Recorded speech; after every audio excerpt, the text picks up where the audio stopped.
Good evening, everybody. Let's talk about pets and the quality of life. Personally, I've had pets all of my life.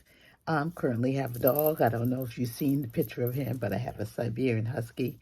And we spend a lot of time together walking and watching TV and just doing things. But I think that pets, whether it's a dog, cat, enhance your life and it really makes your life more meaningful, especially if you are a pet person. Everybody's not a pet person, but I think the pet just brings smiles to your face and just having that special unconditional love.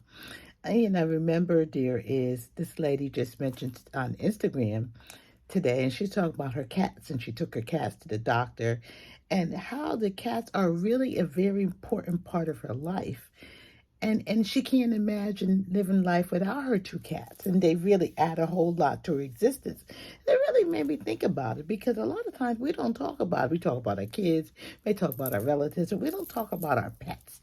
I know there was this lady at work, one of my coworkers, and she basically lived alone, and her son gave her a guinea pig.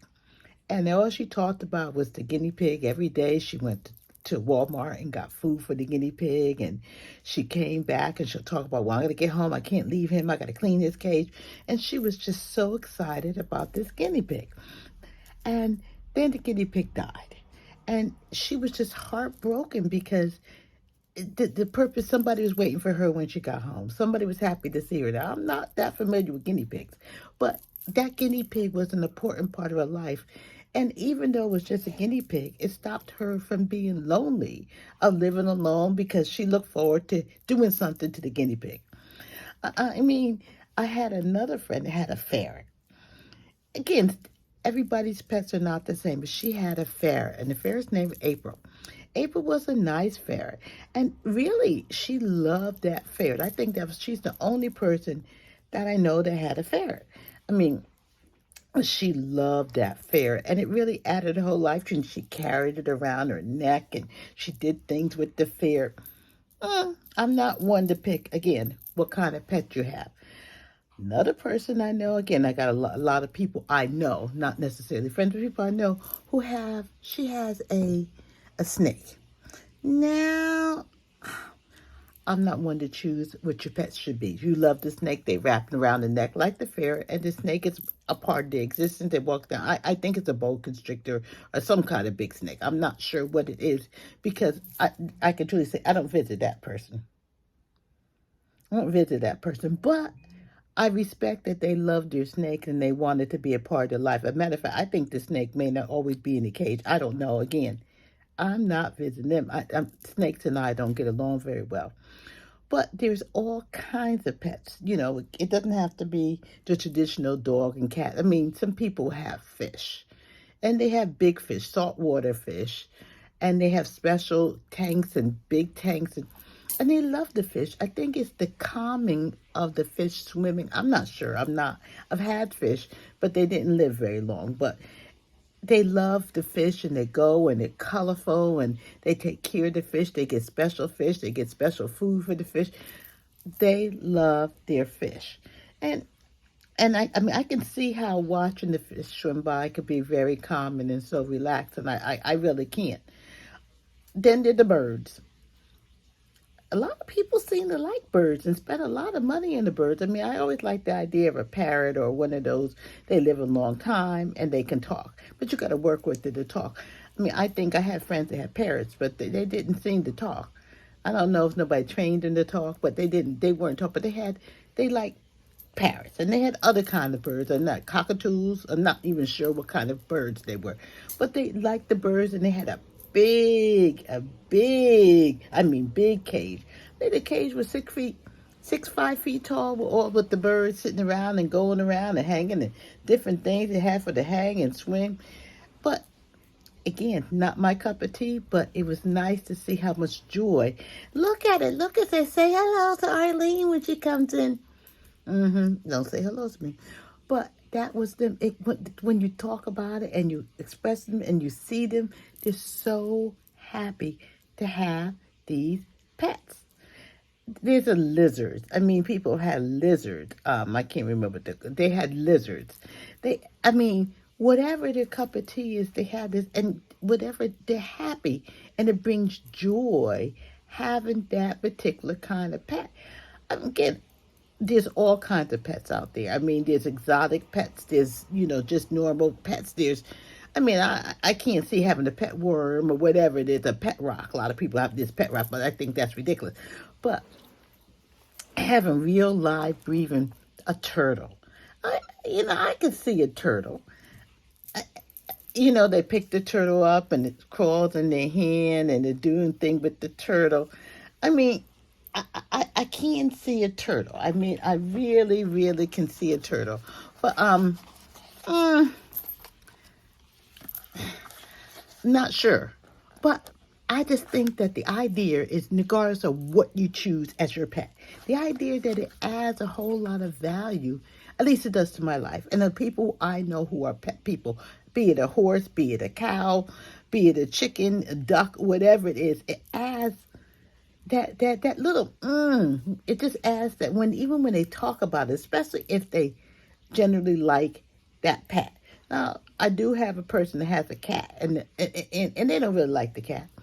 The cat has a job to do. Their cat is to keep the mice out the house. It's not that they like the cat, and that's a whole nother issue. But if you generally like that animal and adds to it, I've thought that maybe while I was talking and doing this, Milky Way would come upstairs, but I'll do a short or something with Milky Way, just doing him. But they add so much. They add a lot of little.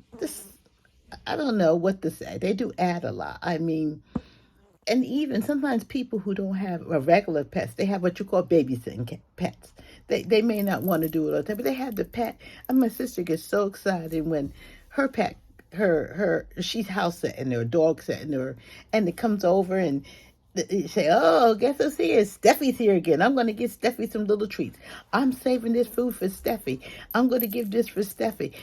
Whatever it is, but it adds that extra. But if you're not a real pet person and have that, sometimes people out here that say, well, they're dirty. They keep your house. It makes your house dirty. It makes your house stinky. I mean, I got a long-haired dog, and I tell people all the time, there is hair everywhere. But it's part of the process. And if you're coming to my house, this is going to be here. If you don't like it, well, then you need not to come. But like people with cats, I'm not a cat person. But I'm not afraid of cats, and I'm not going to tell you whoever your pet is just to put it away. The only exception would be the person that has the snake. I'm not going to their house. But really, I think if you really talk about whether it's a little dog or a big dog or, whatever it is. I mean, I have a good friend that when she had a toy poodle, the toy poodle was her thing. She called it her road dog. Her and the road dog would go down, the little toy poodle. Her and the road dog would go down. They go down to North Carolina. They went to Atlantic City. The dog even had his own room in Atlantic City. The dog had all kinds of coats and shoes and, whatever. The dog got all kinds of things. The dog went to Atlantic City so much, the dog even got comps. And they gave a birthday card to the dog. The dog was a permanent part of her life, and it really meant a lot to her, just having that road dog. I mean, she'll go, her and the dog get in the car, head on south. Get in the car, head north. Her and the dog going somewhere. And it was really, really heartwarming to see. She'd say, just stop the side of the road, dog do his thing, and they say, hey, come on, buddy. And they're going down the road. But then the dog died. So now, once you have a partner, that part of you lost something. I mean, she was absolutely, like we all are. We lose a pet, we're devastated, absolutely devastated, because especially if you're by yourself. I mean, it hurts even if you're not by yourself, but when you're by yourself, it's like your best friend or part of your family has been broken off and died. It's not something you get over with and you say, oh, it's just a dog, it was just a cat, it was just a mouse or a gerbil. I mean, to them, this was part of their family. But it doesn't mean you shouldn't have one, because you're sharing love, you're sharing emotion, you're sharing caring. You have a purpose to get up in the morning. Like, people are isolated. Sometimes they don't want to get up, but their dog needs to go for a walk. So they're going to get their butt up and they're going to walk the dog. I remember talking to this guy and taking an Uber one day, and he was saying to me, "Well, how did you do during the pandemic? How was everything?" I said, "I did pretty good." He said, "Well, did you go out?" I said, "I had to go out every day. I went walked the dog. I went to the dog park. I did. That was part of life. The dog didn't care whether it's a pandemic or not. He wanted to go out. He had to do his thing." So he said, I think that kept you young, kept you active, and it probably kept you from getting COVID because you had to keep moving. You're in that natural sunlight. You had a reason to get up, even if you didn't feel like getting up. Everything was, depressing and everybody. You were happy because you got to go out and you did things because you had to do it for the dog. So again, having a pet really adds a whole lot to your life, I believe. And I believe if a dog or a cat or whatever, chicken, pig may not be your passion, but if you need something to hold on to, I remember another friend of mine, she went and got this little dog all the way from Texas. She called because her dog had passed and couldn't wait. I mentioned, "Can you go with me? Come with me to pick up. I got a new dog." I think the dog's name is Princess. I think Princess, Queen of Princess. And the dog came in a big van, had to meet the people in the parking lot, and she was just so excited to see Princess, that little dog. And of course, it's a little dog, so she got excited, got little coats and little dresses for Princess and stuff like that. So a pet is very important. Just to end with this thing, I just over the weekend went to a pet dog Halloween party. And they had a contest, and all the dogs were dressed up in their Halloween costumes, going down, and they dressed, the parents were ecstatic. It was just so wonderful to join. Even watching how much energy they took into watching them all go and how. It was just absolutely wonderful. So, what is it called? Pet therapy, have your own pet, whatever it is, enjoy your life. Something to think about.